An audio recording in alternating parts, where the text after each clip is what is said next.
اللهم صل على محمد وعلى آل محمد۔ میرے دیکھنے والے تمام مسلمان بہن بھائیوں کو میری طرف سے السلام علیکم ورحمۃ اللہ وبرکاتہ۔ آج کا سبق بہت ہی قیمتی سبق ہے۔ آج کا سبق آپ نے سن لیا، توجہ سے سن لیا، تو اگر مجھے امید ہے کہ آپ پورے قرآن شریف کے وہ خالی الف جہاں ہمیں زبر پڑھنا ہے یا زیر پڑھنا ہے یا پیش پڑھنا ہے، ہم وہ معلوم کر لیں گے، سیکھ لیں گے، سمجھ جائیں گے کچھ اصول کے ذریعے سے۔ ان اصول کے یاد کرنے کے بعد، ان اصول کے سمجھنے کے بعد آپ کو پتہ چل جائے گا کہ ہم یہاں کیا پڑھیں، زبر پڑھیں یا زیر پڑھیں یا پیش پڑھیں۔ تو آئیے شروع کرتے ہیں۔ اعوذ باللہ من الشیطان الرجیم، بسم اللہ الرحمن الرحیم۔ یہ آپ دیکھ رہے ہیں خالی الف، یہ سورہ فجر آیت نمبر 28۔ یہاں خالی الف ہے، نہ زبر ہے، نہ زیر، نہ پیش۔ ہمیں یہاں کیا پڑھنا ہے، اور زبر پڑھنا ہے، زیر پڑھنا ہے یا پیش پڑھنا ہے؟ ہم یہاں کے کنفیوز ہو جاتے ہیں، رک جاتے ہیں یا غلط ہی پڑھ جاتے ہیں۔ تو انشاءاللہ آج ہم آپ کو کچھ اصول بتانے والے ہیں، ان اصول کے ذریعے سے آپ سمجھ جائیں گے کہ مجھے یہاں کیا پڑھنا ہے۔ اس کے بعد دوسرے مقامات بھی دیکھ لیتے ہیں جہاں خالی الف لگے ہوئے ہیں۔ یہ سورہ علم نشرح آپ دیکھ رہے ہیں، سورہ علم نشرح آیت نمبر 3 ہے، آیت نمبر 3۔ یہاں آپ دیکھ رہے ہیں یہ خالی الف ہے۔ اب یہاں سے ہمیں کس طرح قرآن شریف پڑھنا ہے، زبر پڑھنی ہے یا زیر پڑھنی ہے، پیش پڑھنی ہے؟ ہم یہاں کے رک جاتے ہیں، کنفیوز ہو جاتے ہیں۔ تو اس کے لیے ہم آپ کو اصول بتانے والے ہیں انشاءاللہ۔ اس کے بعد اور مقامات دیکھ لیں جہاں ہمیں خالی الف نظر آئیں گے۔ یہ تیسرے نمبر پر آپ دیکھ رہے ہیں سورہ فاطر آیت نمبر 43۔ تو یہاں پر آپ دیکھ رہے ہیں کہ ایک خالی الف ہے، نہ زبر ہے، نہ زیر، نہ پیش۔ ہمیں یہاں کیا پڑھنا ہے؟ تو اس کے لیے ہم آپ کو اصول بتانے والے ہیں انشاءاللہ۔ اس کے بعد اور جگہ دیکھ لیں۔ یہ آپ دیکھ رہے ہیں سورہ یاسین آیت نمبر 21۔ یہاں خالی الف ہے، تو یہاں ہمیں زبر پڑھنا ہے یا زیر پڑھنا ہے یا پیش پڑھنا ہے؟ ہم تو کنفیوز ہو جاتے ہیں، ہمیں یہاں کیا پڑھنا ہے؟ تو اس کے لیے ہم آپ کو کچھ اصول بتانے والے ہیں۔ اس کے بعد ایک دو جگہ اور دیکھ لیتے ہیں، اس کے بعد پھر ہم آپ کو اصول بتانے والے ہیں، اور بہت ایزی اور آسان طریقے سے اور مختصر طریقے سے انشاءاللہ آپ یہ بات سمجھ جائیں گے، نوٹ کر لیں گے۔ اس کے بعد آپ کو قرآن شریف میں کہیں بھی خالی الف پہ زبر زیر پڑھنے میں کوئی رکاوٹ، کوئی تکلیف، کوئی پریشانی نہیں ہوگی انشاءاللہ۔ یہ سورہ طٰہٰ ہے، آیت نمبر 31 ہے۔ یہاں آپ دیکھ رہے ہیں کہ یہ خالی الف ہے، یہاں ہمیں زبر پڑھنا ہے یا زیر پڑھنا ہے یا پیش پڑھنا ہے؟ تو اس کے لیے انشاءاللہ آپ فوراً ہی سمجھ جائیں گے کہ ہمیں کیا پڑھنا ہے۔ اس کے لیے آپ کو اصول بتانے والے ہیں۔ تو سب سے پہلے ہم وہ اصول بتائیں گے جن اصول کے ذریعے سے آپ کو پتہ چل جائے گا کہ ہمیں کہاں زبر پڑھنی ہے۔ تو آئیے دیکھتے ہیں کہ کہاں کہاں ہمیں زبر پڑھنی ہے۔ سب سے پہلے آپ یہ ایک اصول نوٹ کر لیں کہ ہمیں زبر کہاں پڑھنی ہے۔ تو یہ آپ دیکھ رہے ہیں سورہ ملک تبارک الذی، اور آیت نمبر 3 ہے۔ یہاں پر خالی الف ہے، تو یہاں سے ہم پڑھیں گے تو کس طرح پڑھیں گے؟ ہم تو پڑھیں گے الذی۔ اب کیوں پڑھ رہے ہیں الذی؟ یہاں الف پہ ہم زبر کیوں لگا رہے ہیں؟ اس کے لیے یہ اصول ہے کہ الف کے بعد اگر لام ہو تو الف کے اوپر ہم زبر لگا دیں گے، الذی کر کے پڑھیں گے۔ اس بات کو نوٹ کر لیں کہ جہاں خالی الف کے بعد زبر، خالی الف کے بعد لام زبر والا ہو یا صرف لام ہی ہو، تو ہم اس الف پہ زبر لگا دیں گے، ہم پڑھیں گے الذی۔ الذی ہم یہاں پر زبر لگا کے آسان طریقے سے پڑھ لیں گے الذی۔ اس کے بعد دوسری جگہ بھی دیکھ لیں جہاں ہمیں زبر لگانی ہے۔ یہ سورہ ناس، بالکل قرآن شریف کی آخری صورت سورہ ناس، جس کی آیت نمبر 5 ہے۔ یہاں سے ہم قرآن شریف جب پڑھیں گے تو ہم کیا پڑھیں گے الذی۔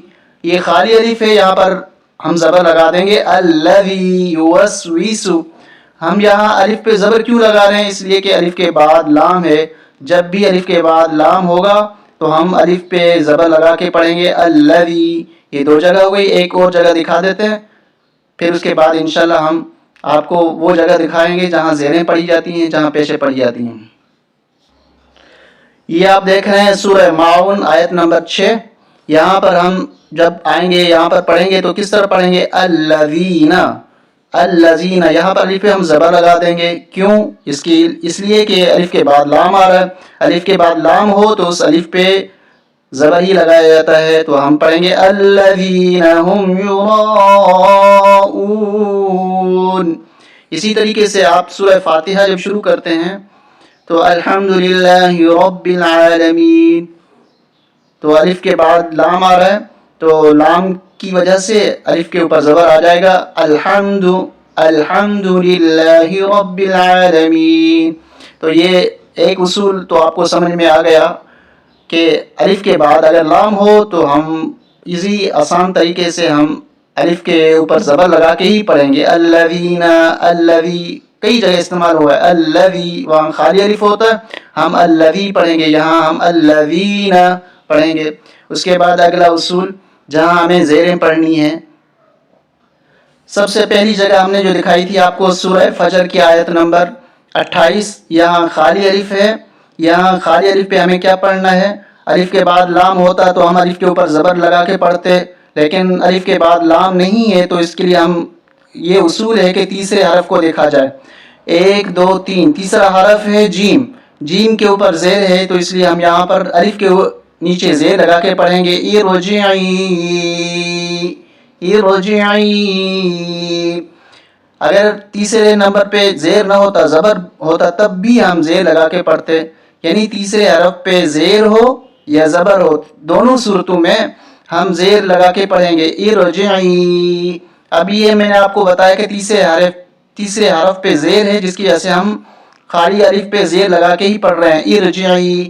اب وہ میں جگہ دکھا رہا ہوں آپ کو جہاں تیسرے حرف پہ زبر ہے، لیکن اس کے ساتھ ہم جو الف لگا ہوا ہے اس کے اوپر ہم زبر نہیں پڑھیں گے بلکہ زیر ہی پڑھیں گے، کہ زیر ہو تیسرے حرف پہ یا زبر ہو، دونوں صورتوں میں زیر لگا کے ہی پڑھا جاتا ہے الف پہ۔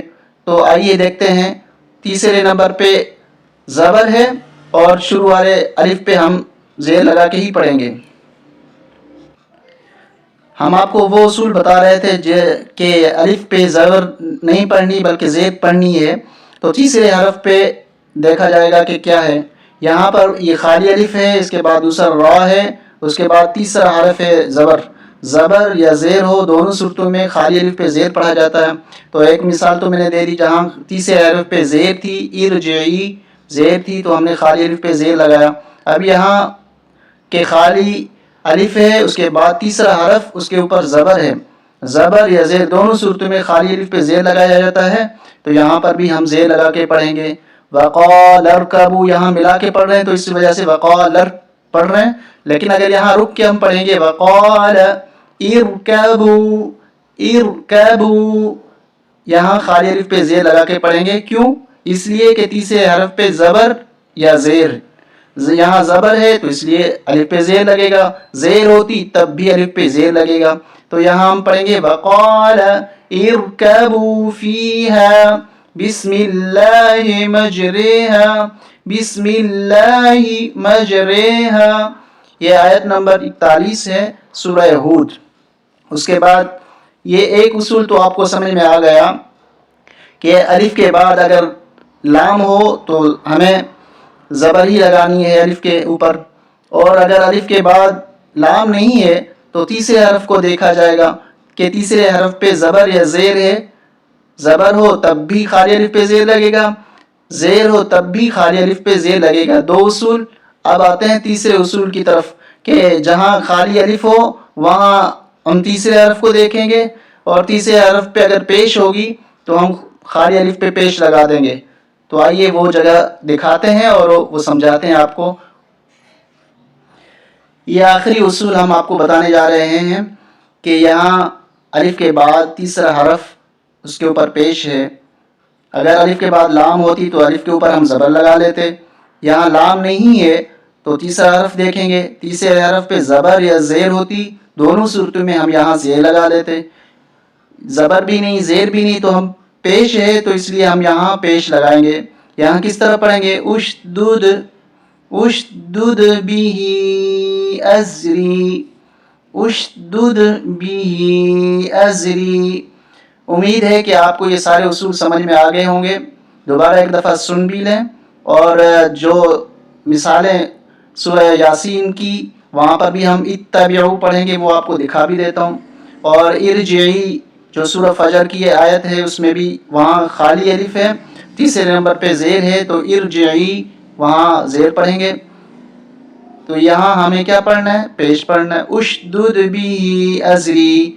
دوبارہ ایک دفعہ تینوں اصول سمجھ لیں کہ خالی الف کے بعد اگر لام ہے تو ہم خالی الف پہ زبر لگائیں گے، اگر خالی الف کے بعد لام نہیں تو تیسرے حرف کو دیکھیں گے، تیسرے حرف پہ زبر اور زیر ہوگی، دونوں صورتوں میں یہاں زیر لگا دیں گے خالی الف پہ، جس کی دو مثالیں میں نے آپ کو دکھائی، ایک تو ارکبو وقال ارکبو سورہ ہود کی کہ وقال ارکبو ہے، یا یہاں پر اگر ہم رک کے پڑھیں گے وقال تو آگے کیا پڑھیں گے؟ ارکبو، کیوں؟ تیسرے حرف پہ کاف پہ زبر ہے۔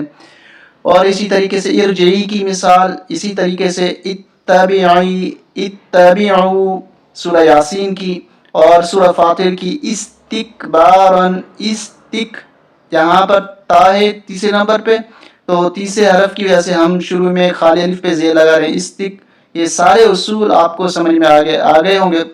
خالی الف کے بعد زبر، خالی الف کے بعد اگر لام ہے تو زبر، اگر خالی الف کے بعد لام نہیں تو تیسرے حرف پہ زبر اور زیر ہوگی، دونوں صورتوں میں ہم خالی الف پہ زیر لگا دیں گے، اور اگر پیش ہوگی یہاں پر جس طرح سورہ طٰہٰ کی یہاں پر تیسرے حرف پہ پیش ہے تو یہاں ہم خالی الف پہ پیش لگا دیں گے۔ امید ہے کہ یہ ساری باتیں آپ سمجھ گئے ہوں گے، یہ اصول سمجھ گئے ہوں گے، تو ان کو نوٹ بھی کر لیں، ہو سکے تو لکھ بھی لیں، اس ویڈیو کو شیئر بھی کریں اور سبسکرائب بھی کریں اور لائک بھی کریں۔ السلام علیکم ورحمۃ اللہ وبرکاتہ۔